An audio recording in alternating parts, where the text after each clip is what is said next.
Now I know so many of you are always asking me, Jay, how do I find my passion? How do I know what my purpose is? How do I know what I'm meant to do? Now if you have that question, then stay tuned because I'm going to be sharing a simplified concept from my book, Think Like a Monk. Now, I get it. Finding your passion and purpose can not only be difficult, it can be overwhelming. What is a passion? What is a purpose? How do I know when I found it? Am I allowed to have more than one? Should I have found it by 21, right? These are all good questions, or actually they're all questions that sometimes we feel the pressure of. And today I want to help simplify it for you so that you know what you're working on and how to get there. Now, there are a few ideas of how to find your purpose and your passion, but there are two models that I think are brilliant. One of them is Ikigai, which is the Japanese for the reason for being. And the other is Dharma, which I'm going to be introducing you today, which is a concept from the Bhagavad Gita that speaks to what I learned as a monk. So just as Ikigai means reason for being, Dharma has many, many meanings, but one of them can mean our eternal purpose. Why is it that we talk so much about passion and purpose? It's because they have such incredible benefits in our life. Everything from health and well-being benefits to making us better partners and communicators to helping us be more successful in the workplace. Passion and purpose are interlinked with how we perform, how we behave, how we talk, communicate, and most importantly, how we feel about ourselves, how we feel at the end of the day, and how we feel about what we achieve and create in our lives. So Dharma, or purpose, which is right here, right in the middle, is made up of three key things that I'll be speaking about today. The first is passion, which we'll break down in just a moment. The second is compassion. And the third is expertise or skill. Now, this is simplified from the version that I have in my book, Think Like a Monk, but I want to help you understand the concept, and the book really dives deep into each and every segment of it. So let's start with passion. Now, passion can often be a scary word, right? You're either thinking to yourself, Jay, I'm passionate about nothing, or you're thinking, Jay, I'm passionate about so many things, I don't even know where to start. Now, whichever end of the spectrum you're on, it's really important to think about passion in this way. The first thing is that purpose is like an adult, right? Finding your purpose is like an adult in terms of growth. Passion is like a teenager, but before you become a teenager, what are you? You're a child. Child is like the interest, and before you're a child, you're a baby. That's curiosity. So at the baby stage of passion, what you first need is curiosity. That curiosity turns into an interest, that interest turns into a passion, that passion turns into a purpose. For so many of us, we get stuck trying to be like, well, what's my passion? It's like saying, well, I should be a teenager before I'm even a baby. Let's first learn to crawl before we learn to walk or run or fly. So when we start that, we ask ourselves, what am I curious about? What could I watch documentaries about forever? What could I get excited about learning forever? What is it that I keep getting up to do even if I fail? What is it that I get motivated to learn about or hear about or read about or watch about even when I don't know so much about it? What are you naturally curious about and drawn towards in your life? That is the birthplace of your passion. It doesn't have to be a passion just yet. It just needs to be a curiosity or an interest. The second area that I want to dive into is called compassion. Now, people don't often think of compassion when they're talking about passion or purpose, but the reason why it's important is that your passion has to serve a purpose in the world to become a purpose. Right? When you use your passion in the service of others, it becomes a purpose. When you add passion to compassion, it becomes a purpose. A passion is something you like, something you're curious about, something you enjoy doing. But when you use that in the service of others, it evolves. When you use it with compassion.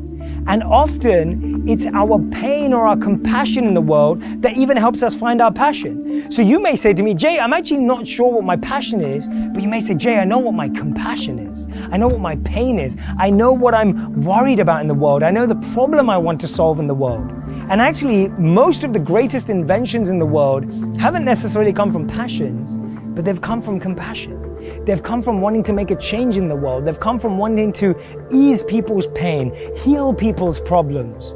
And so you may say that's actually where you want to start.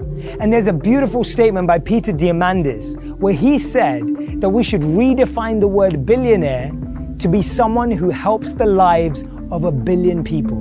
When you naturally make a difference in the life of 1 billion people, that is real wealth. That is real power and real influence and a real commitment. So think about what area in your life do you want to solve. Maybe you're really upset when you drive by people who are homeless or starving. Maybe what really affects you is when you see in the news that there are people in other countries with so many different challenges. Or maybe in your own backyard.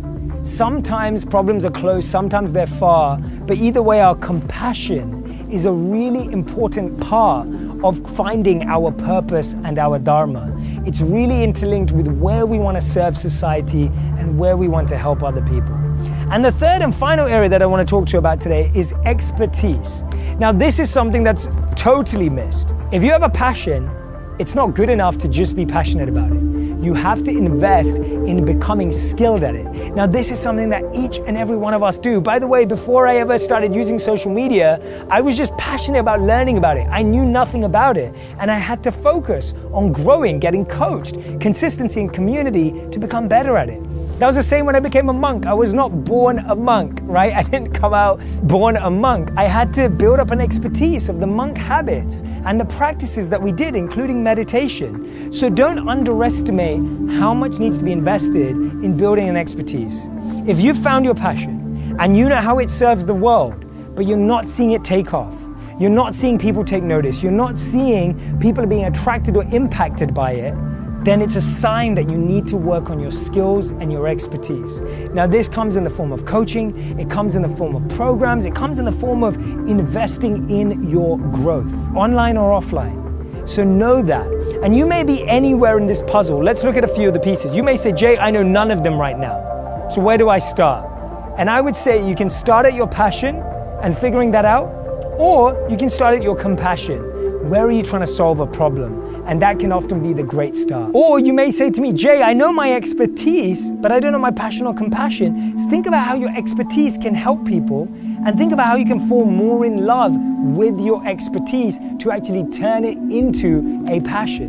One of my favorite quotes about this theme comes from Albert Einstein, where he said that everyone's a genius, but if you judge a fish by its ability to climb a tree, it will spend its whole life believing that it's stupid.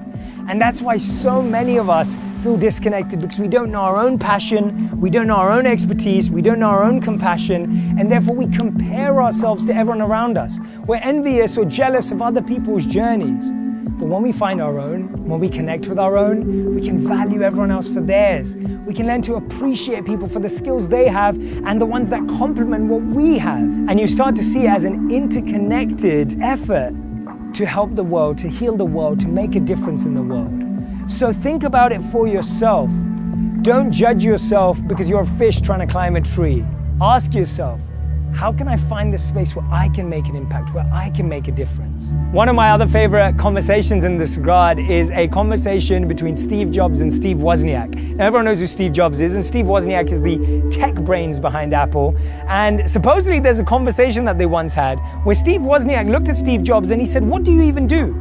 You're not an artist, you're not a marketer, you're not a salesperson, what do you even do? And Steve Jobs said, musicians play their instruments, I play the orchestra. He realized that his role was to bring everything together.